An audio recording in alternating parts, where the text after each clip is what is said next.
Hello everyone, how are you all doing? East Coast Trainspotting here, back with the railway news for September 2023. We'd just like to take a moment before we start this video to apologise, as I've come down with what appears to be a spot of man flu. So my voice might be a little bit cranky and I might have a bit of a sniffle. I'd like to apologise for that. But anyway, without further ado, let's crack on with the railway news and share all the developments that have taken place in the industry for September.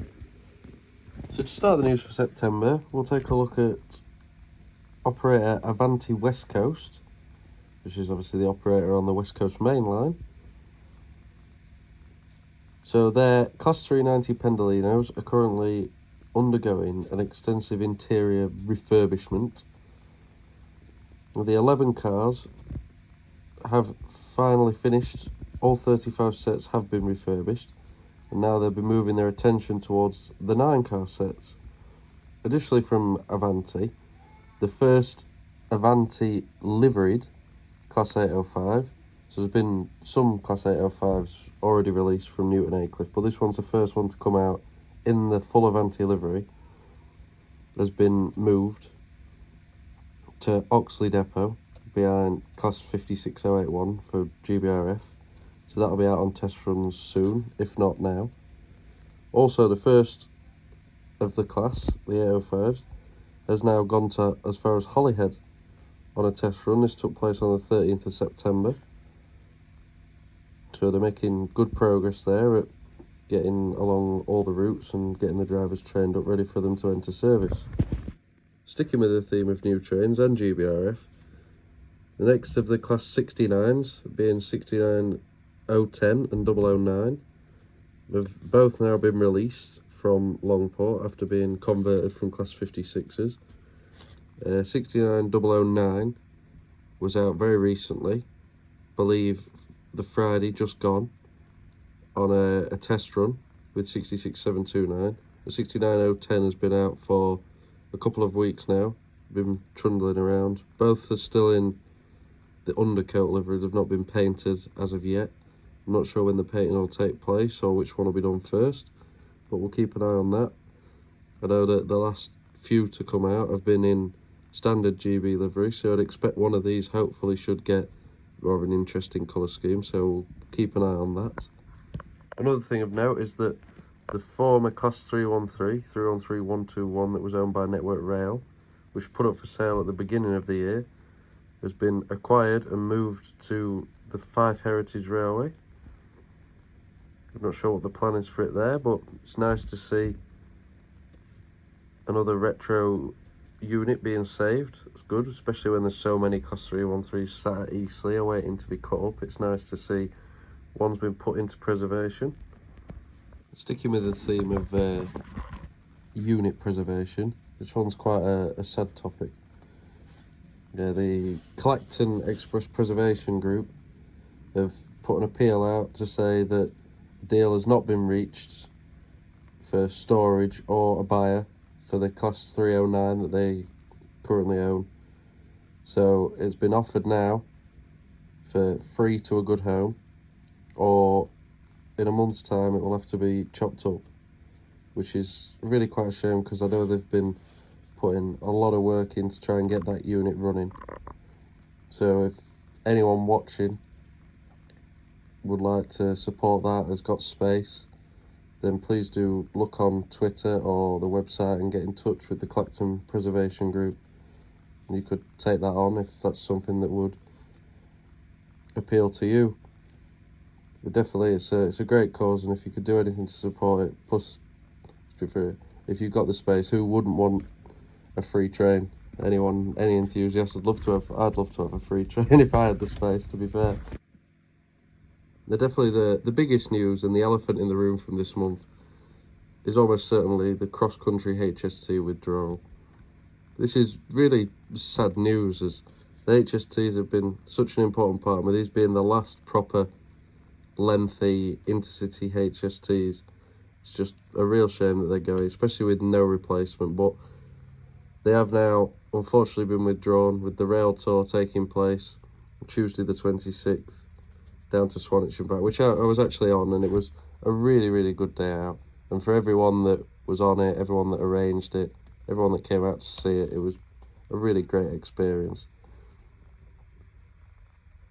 And for anyone that's interested, there will be a full video dedicated to the cross-country HSTs under the What Happened series to explain about their introduction, the service life, and how they ultimately came to be withdrawn and where they will go on from now.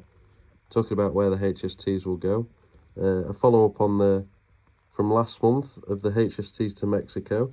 There is actually now an image of a HST that's been painted, a power car, it's been painted into the Mexico livery, which will be on screen now for you to have a look at. I think it's quite a smart livery. It almost reminds me of somewhat similar to the ScotRail livery in the colours. But it's great to see that they will have an extended service life. Unfortunately not in the UK, but it's good to see them still running around.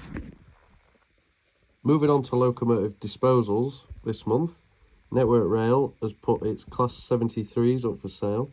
This actually took place at the back end of August, but it was after the August news had taken place. However, the tenders for the sale were active until the middle of this month, so they can go in this month's episode. Firstly, you had 73-138, which was an original Class 73. And then the two minions, as they're known, 73-951 and 952 in the Network Rail all over yellow. All three were put up for sale, with the tenders for the original ending on the 14th of September, and for the pair of minions was for the 15th of September. I've not heard any news of anyone actually buying them. However, we'll keep an eye on that going into next month's news and news after that, and see what developments take place with them. Just moving on to DB, as we know, the Class 90s were withdrawn, and that was covered in last month's news. However, now, the older Class 90s, the ones that have been stored at Crewe for many years now, 12 of those have been put up for sale.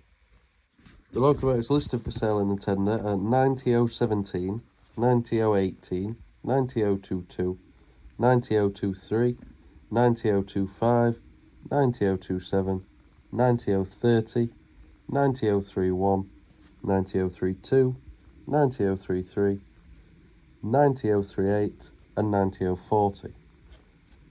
One interesting thing I noted about this was that whilst most of them locomotives there are in the older EWS or rail freight liveries have been stored for many years, 90018 and 90040 are actually in DB Red, and they were operating as recently as about 2 years ago.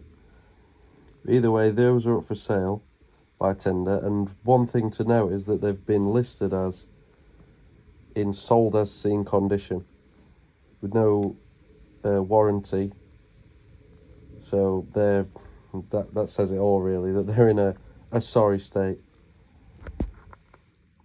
Also, while on the topic of Class 90s, 90050, the one at Crewe Basford Hall, in a very, very sorry condition, that was supposedly going for scrap many years ago, has actually been acquired by the Crewe Heritage Centre. It's going to be cosmetically restored. So that's a very interesting development, as it was pretty much nailed on the wall that was going to be scrapped when the Virgin 86 went for scrap.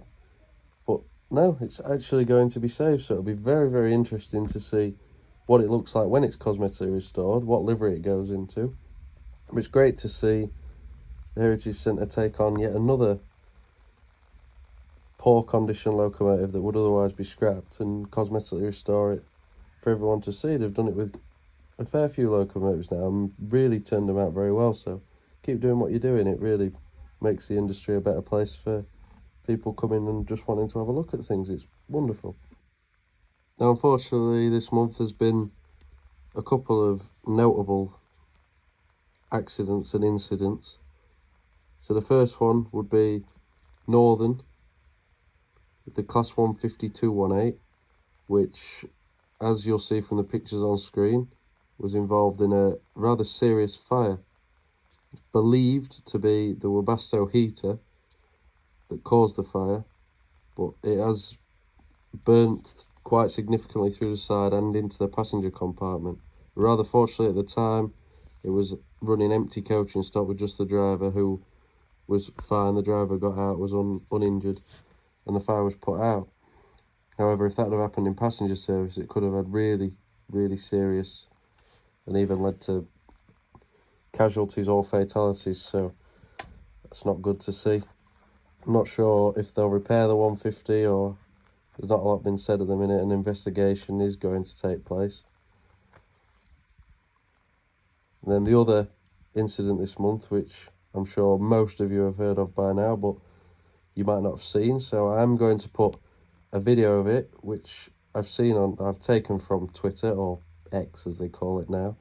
The video was actually posted by someone who says they were not sure who the original taker was, so unfortunately I cannot credit them. However, if this is your footage, feel free to comment below and I will credit you for that.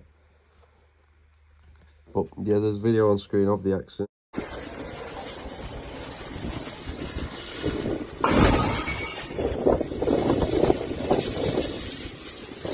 As you can see, the Flying Scotsman's reversing, tender first up to the coaches, too fast, and crashes into them. There was actually 2 casualties from the incident and quite a bit of damage inside the Buffy by the look of it. I've seen some other pictures which I'll put on screen of broken bottles of wine and beer. I'm not sure of the cause for this or what the actual damage is. However, there is going to be, again, like a full investigation takes place, so we'll keep an eye on these going into next month's news. Now it's time for everyone's favourite Rail Tour Roundup.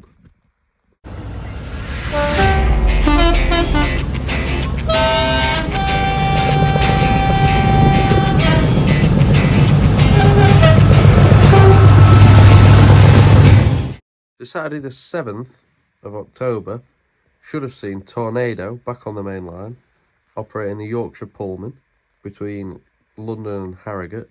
However, this has been postponed, which I can only assume is due to Tornado not being ready.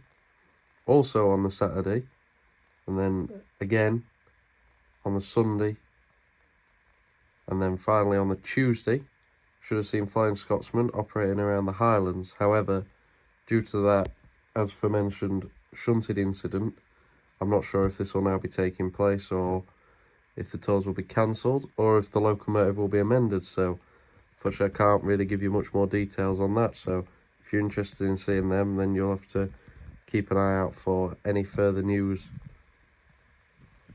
Saturday the 14th of October should see Flying Scotsman again operating between York, over the Settle and Carlisle to Carlisle, and then back via the Tyne Valley as far as Darlington, where a diesel will relieve the Flying Scotsman, or a different steam locomotive if that's the route they choose to go down. Also, on the Saturday the 14th of October, Cluncastle will be operating between the East Midlands and Chester on a return trip. On Saturday the 21st of October, a locomotive from the Carnforth Steam Pool of West Coast will be operating between Carlisle, the Cumbrian coastline, as far as Carnforth on the Cumbrian Coast Express. And a locomotive from the LSL Steam Pool will be taking a return trip from Crewe to Crewe via Preston, Lancaster and the Settle and Carlisle. On Sunday, the 22nd of October, one of Vintage Trains Castles will be taking 2 return trips between Birmingham Moor Street and Stratford upon Avon.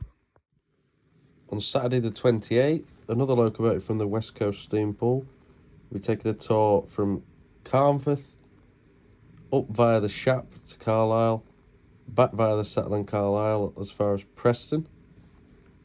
And finally, to conclude this month's Rail Tour Roundup, on Sunday the 29th of October will be the Class 508 Sunset. It's a branch line operated charter acting as a farewell to the Class 508s, which have been operating on the Merseyrail network for over 4 decades. It will be running around various sidings and routes along the Merseyrail network, and is definitely one for anyone that's interested in PEP action. Well, thank you all very much for watching the railway news for September 2023 and the Rail Tour Roundup for October 2023. I hope you enjoyed and found this video useful. Again, if you have any suggestions or topics that you feel I should have covered or that I've missed, please comment them below. Or alternatively, you can get in touch via the Facebook page, which is the same as the channel name, and the profile picture is the same as the channel as well. So yeah, feel free to contact me on there or on YouTube and let me know. And the same goes for any information for next month or anything you feel that I could include or how to improve on the series.